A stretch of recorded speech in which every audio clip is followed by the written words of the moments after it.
नमस्ते, आप देख रहे हैं Bhojpuri planet YouTube channel. Bhojpuri गानों से सबके दिलों पे राज करने वाली सुपरस्टार सिंगर अंतरा सिंह प्रियंका का एक और धमाकेदार गाना रिलीज होने जा रहा है, जिसमें एक बार फिर से आप सभी को अंतरा सिंह प्रियंका की आवाज़ सुनने को मिलेगी। अंतरा सिंह प्रियंका के इस गाने का पोस्टर सोशल मीडिया के माध्यम से रिलीज कर दिया गया है, जिसे देख के अंतरा सिंह प्रियंका के फैंस और भोजपुरिया दर्शक इस गाने को लेकर काफ़ी उत्साहित नजर आ रहे हैं। अंतरा सिंह प्रियंका का ये गाना वेब म्यूज़िक के ऑफिशियल यूट्यूब चैनल से रिलीज़ किया जाएगा।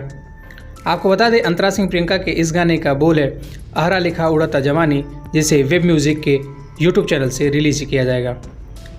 आपको बता दें, इस गाने को आवाज़ दिया है अंतरा सिंह प्रियंका ने।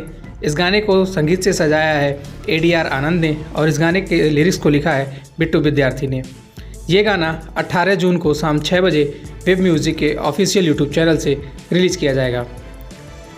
आपको ये जानकारी कैसी लगी हमें कमेंट करके ज़रूर बताएं। वीडियो अच्छी लगी तो वीडियो को लाइक करें, शेयर करें और हमारे YouTube चैनल को सब्सक्राइब करके बेल नोटिफिकेशन ज़रूर दबा लें। धन्यवाद।